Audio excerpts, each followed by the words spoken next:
Coucou tout le monde, je suis donc de retour pour la suite de ma présentation donc de mes cartes de l'oracle de Béline. J'ai mis du temps, c'est vrai, mais voilà, on y est, la suite est là. Et on commence tout de suite hein, avec maintenant les cartes sous l'influence planétaire de la Lune.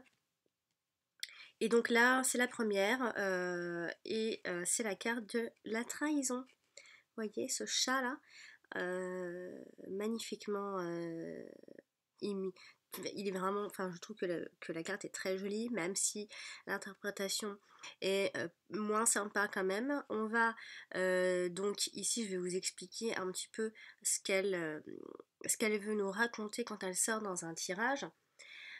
Ici, elle est plutôt elle nous explique qu'elle est dans la passivité, dans l'inconscient de la personne qui consulte.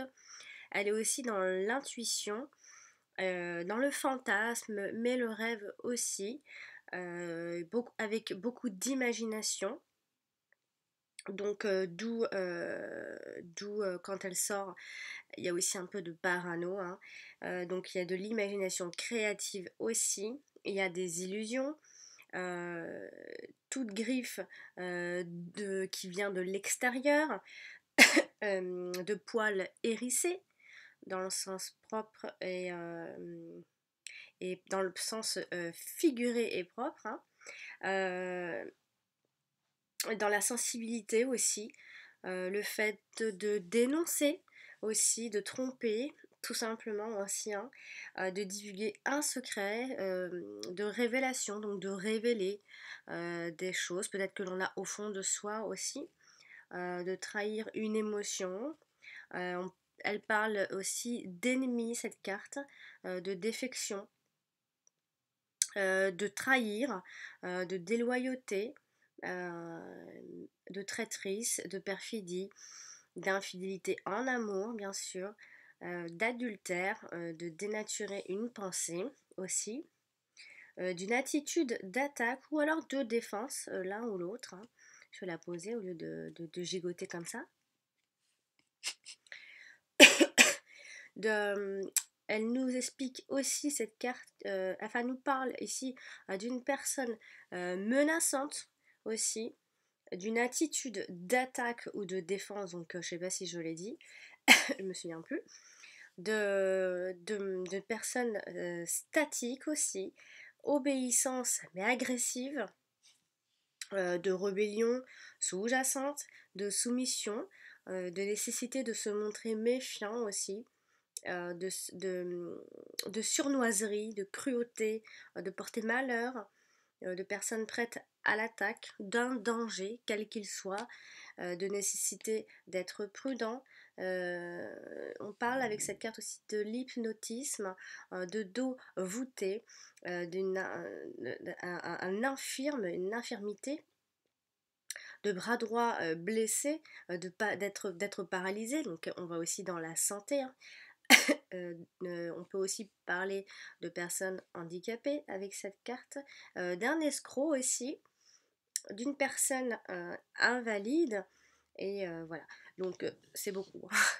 Mais voilà, donc quand, par exemple, si vous avez posé une question et que vous vous retrouvez avec des cartes qui sont dominées par la lune, si le nombre de cartes domine et que ce sont plus des cartes de lune ici, vous êtes peut-être, on pourrait expliquer que vous êtes peut-être dans une phase de passivité ou alors d'émotion.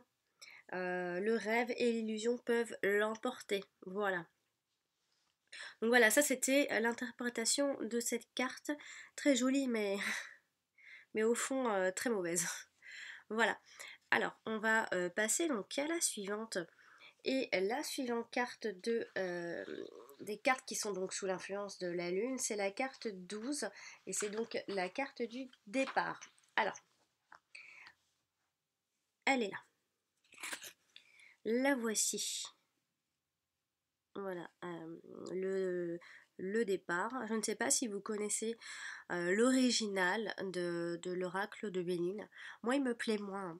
C'est pour ça que j'ai craqué pour ces cartes-là.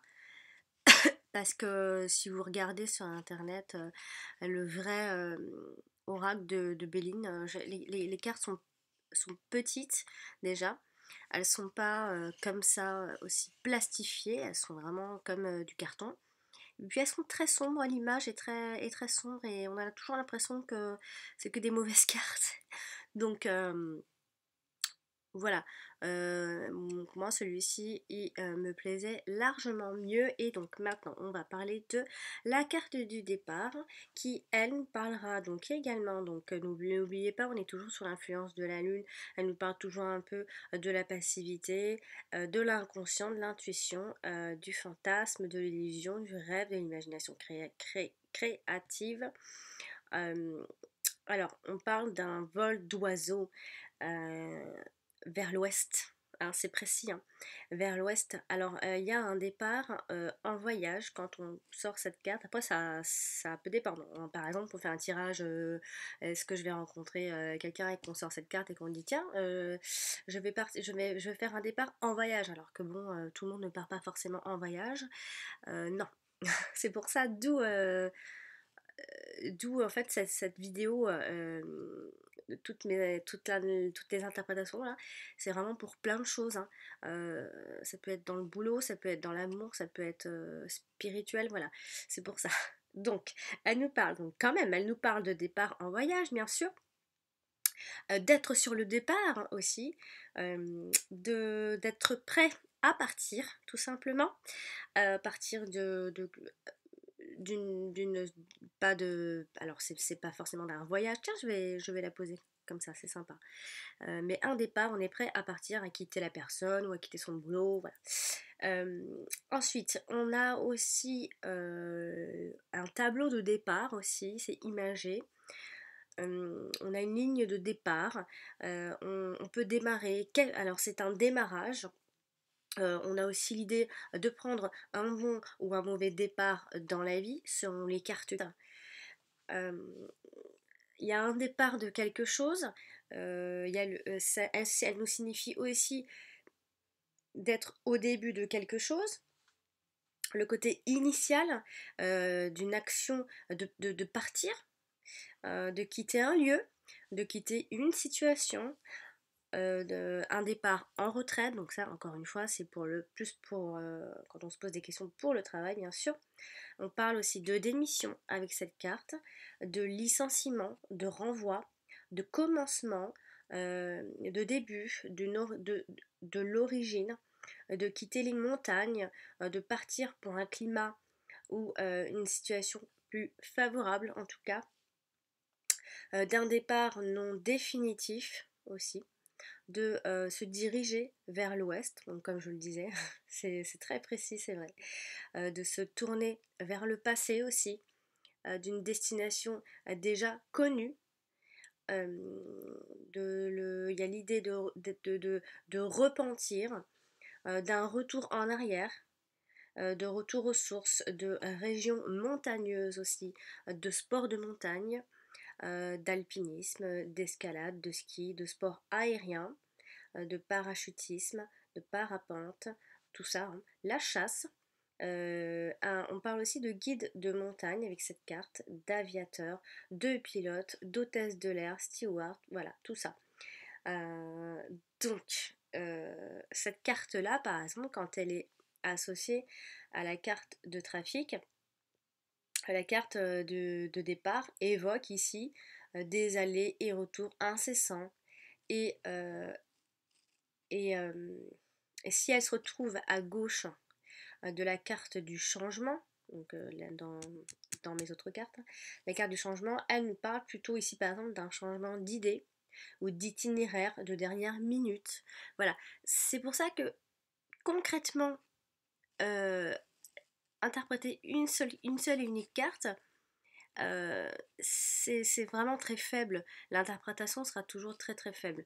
C'est pour ça que ça fonctionne beaucoup avec les associations. Voilà, on va donc maintenant passer, eh bien, à la prochaine carte, donc la numéro 13, qui est donc l'inconstance. Donc la voici. Voilà. L'inconstance. Alors, eh bien, cette carte, donc, je ne vais pas vous répéter les premiers mots que je répète parce qu'on est toujours sur l'influence de la planète, donc de la Lune, et qui nous parle donc bien sûr d'intuition, de rêve, de l'inconscient. Alors, cette carte, elle va nous parler également, avec tout ce que je viens de vous dire, de caprice aussi.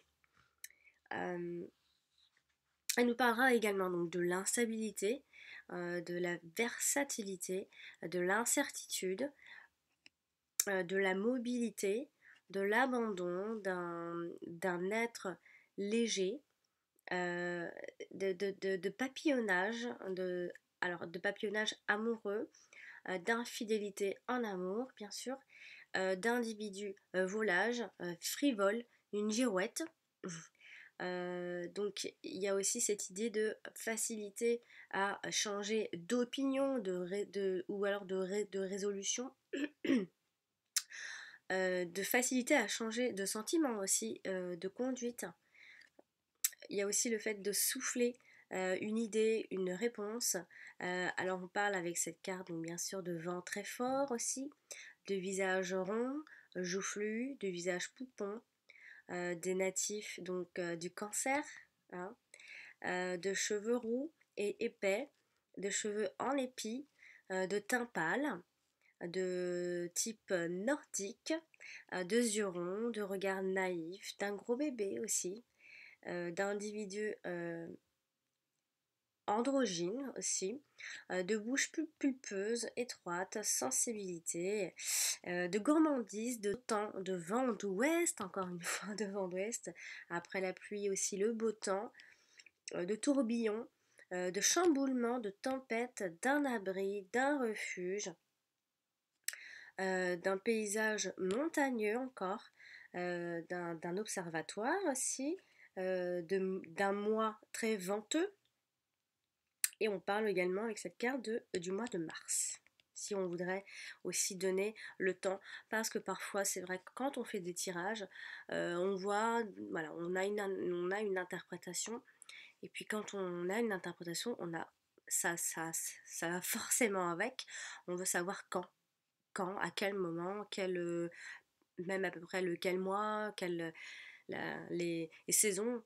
Donc voilà, c'est une carte qui nous parlera peut-être plus de la fin de l'hiver, du début du printemps, donc le mois de mars. À une question, par exemple, si votre tirage ici est dominé justement par euh, euh, non, mais ça, je vous l'ai dit tout à l'heure avec la carte de la trahison. Je ne vais pas me répéter, hein. Voilà pour cette carte de l'inconstance. On va donc maintenant passer à la carte 14, et qui est donc la carte de la découverte. La voici, elle est belle. Cette chouette-là. Alors, ici, donc, c'est une carte qui nous parlera, donc toujours un peu de la même chose, hein, comme je vous dis, dans tous les cas, on reste lunaire, donc dans le fantasme, dans l'intuition, dans l'inconscient, tout ça. Mais elle nous parle de longue vue. Alors longue vue au sens propre et figuré. Longue vue, euh, voilà, on a cette intuition où on voit très très loin aussi. On parle aussi d'une étoile, d'un livre ouvert, d'une chouette, d'un éveil, de dessins géométriques, de faire une découverte aussi, de découverte capitale, de découverte heureuse ou alors accablante, suivant les cartes qui suivent, hein.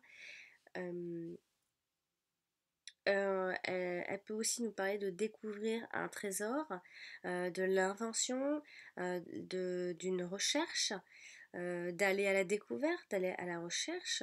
On parle d'explorateurs ici, des colonies, des colons aussi, de découvertes archéologiques aussi, de découvertes médicales, des découvertes scientifiques, des trouvailles, des révélations, le fait de découvrir quoi. Euh, on parle de création, d'invention, de nouvel espoir, de nouvelles technologies. On parle de nouvelles lumières, de passion de l'astronomie aussi, ou astronome, de l'astrologie, donc aussi le nord-ouest. Si elle nous indique entre le sud, le nord, et l'est, l'ouest, ce sera plus le nord-ouest. On parlera de l'Amérique du Nord aussi, donc s'il y avait des voyages à faire, hein. Donc on parle aussi d'un point de vue, d'une observation, de lunettes de vue, de myopie, d'oculiste, d'ophtalmologiste, tout ça. On parle de connaissances, du savoir, des études, des stages, de perfectionnement, de la recherche, donc de la géométrie, des mathématiques, des calculs, de la rigueur, de la précision. On parle d'étudiants ici, hein, ou alors enseignants. On parle d'un oiseau donc nocturne, un devin, une personne qui a les dons de clairvoyance, de l'intuition, de l'interprétation des signes, de la compréhension des choses cachées, une prise de conscience, de l'analyse des rêves et donc de la psychanalyse, donc tout ce qui est psychologie. Voilà, donc voici pour cette jolie carte, parce que là on est dans le domaine de la lune, donc c'est toujours très, très profond, très voilà. Donc voilà pour la carte de la découverte. On va maintenant passer à la carte numéro 15. Et la carte numéro 15, c'est l'eau. Et l'eau, la voici, la carte de l'eau. Donc cette carte ici, elle nous évoquera ici, donc bien sûr les bateaux, les voiles, mettre les voiles, donc c'est imagé aussi, hein. Le plein air, un cours d'eau, de l'eau stagnante, stagnante, oh j'y arrivais, c'est pas possible, de l'eau qui dort, de se laisser submerger, des dégâts des eaux aussi, de cure thermale, de vivre d'amour et d'eau fraîche aussi pour d'autres personnes, hein, qui font des tirages amoureux, de flotter, de laisser aller, de se laisser vivre avec ses sentiments aussi, d'aller à la dérive aussi pour d'autres, de naviguer, de nager en eau trouble, de projets qui tombent à l'eau, de la même eau, du même genre, égale donc sans changement. Euh, on parle de s'hydrater, de hydrater, de perdre les os aussi, d'incolore ou alors d'une couleur bleue comme la mer, quelque chose qui est inodore aussi, de transparent ou insipide, de sécrétion liquide du corps humain, d'instabilité, d'aléa, de la féminité, de la voyance, du romantisme, de l'inspiration, de l'évasion morale, de rester évasif. On parle comme pour les signes, bien sûr, on parle des poissons, mais on parle aussi encore des cancers. Alors le cancer, je tiens à vous dire que vous êtes un signe sous l'influence de la lune, hein. C'est pour ça qu'il y a beaucoup d'émotivité chez vous. Et donc là, on est dans la lune, donc c'est vrai que c'est souvent pour vous. Donc les cancers et les poissons, aussi les poissons sont très sensibles. Euh, de départ ou d'arrivée de quelqu'un aussi, de voyage, de croisière, de bord de mer, de région à lac, de ville d'eau, de ville comportant le mot eau, bain, voire une ville ou un département associé au nom d'un cours d'eau, un point d'eau, un sourcier, un marin, pêcheur, un plongeur, voilà, tout ce qui est sport marin. Donc voilà pour un petit peu pour l'interprétation de la carte de l'eau. Euh, on va donc maintenant passer à la carte numéro 16, qui est donc la carte des pénates. La voici, carte des pénates. Donc ici, la carte des pénates, elle nous parlera plus d'une tour. Alors la tour, ça peut être plein de choses, hein. Ça peut être un lieu de travail, plein de choses. On va regarder. Donc une tour, bien sûr, des pierres apparentes, du haut d'une colline aussi, de regagner ses pénates. de retour au foyer, parce que bon, cette carte, elle nous évoque aussi surtout le fait de notre maison, notre appartement, notre foyer, notre habitat, là où on vit, hein, tout simplement. On parle donc d'un retour au foyer, de cocooning, d'être pantouflard aussi pour d'autres personnes, de nos origines. C'est bien aussi parfois quand on a envie de connaître un peu la personne à qui on a affaire, ou alors à quelqu'un, voilà, si les cartes nous annoncent une rencontre, on peut déterminer, en faisant un autre tirage supplémentaire, déterminer un petit peu comment pourrait être cette personne. Par exemple, c'est peut-être une personne pantouflard qui aime bien rester à la maison. Voilà. Donc, être pantouflard, on parle de nos origines, de patrimoine familial, de s'installer. Hein, on peut aussi penser que l'on s'installe en couple aussi, ou s'installer mais seul, hein, quitter les parents. Elle nous parle donc de notre domicile, de notre foyer d'habitation maison, de la terre, de l'immobilier aussi, si on veut connaître un peu le métier de quelqu'un ou de nos enfants, ce qu'ils vont faire, etc. Donc voilà, donc l'immobilier.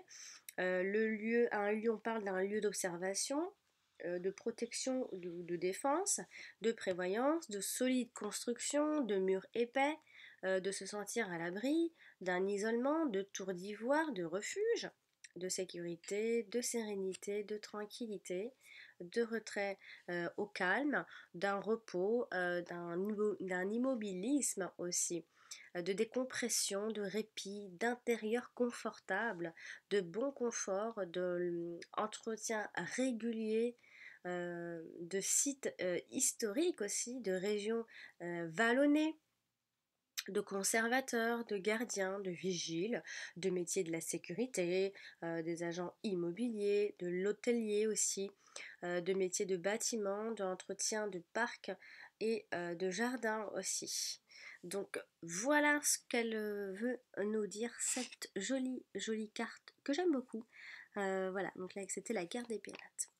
Alors on va donc terminer finalement avec la dernière carte pour la série des, des cartes sous l'influence de la lune.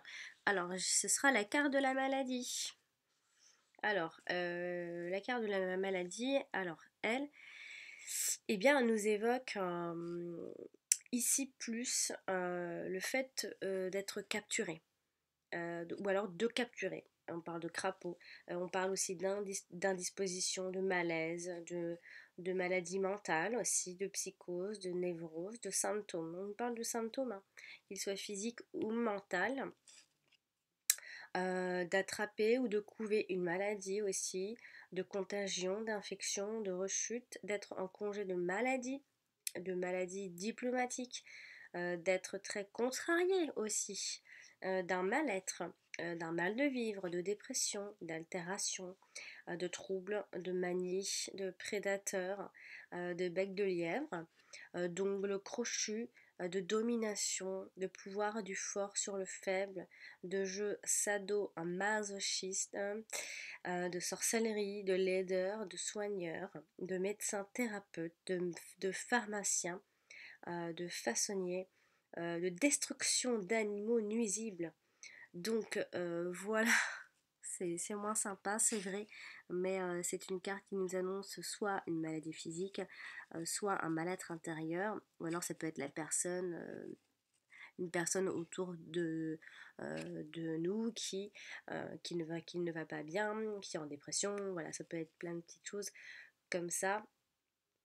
Donc voilà, donc pour les cartes qui étaient donc sous l'influence de la lune, prochainement ce sera donc la vidéo sur les cartes sous l'influence de Mercure, peut-être un peu plus sympa hein, quand même, parce que la carte de la lune, hein, c'est toujours un peu glauque, un côté un peu glauque. Donc voilà. Et ben, j'espère que cette vidéo vous aura plu. Mettez un pouce si vous avez aimé, bien sûr. Je reviens très vite pour les tirages mensuels. Très très vite. Et je vais, pour ceux qui me suivent bien correctement, je vais faire en sens inverse pour ce mois-ci, pour faire plaisir un petit peu aux derniers qui attendent toujours la fin. Et donc ce sera dans le sens inverse. Donc on commencera par les poissons. Voilà, voilà, cher tout le monde, chers abonnés, ou chers nouveaux abonnés, si vous n'êtes pas encore abonné à ma chaîne, abonnez-vous car je ferai encore d'autres vidéos pour les présentations des cartes et j'ai d'autres cartes à vous présenter aussi. J'ai d'autres types de cartes, donc là je vais terminer avec mon oracle, avec mon oracle Béline. Je commencerai avec d'autres cartes que j'ai de Mademoiselle Lenormand que j'adore. Et bien voilà, je vous dis donc à bientôt, d'ici là portez-vous bien.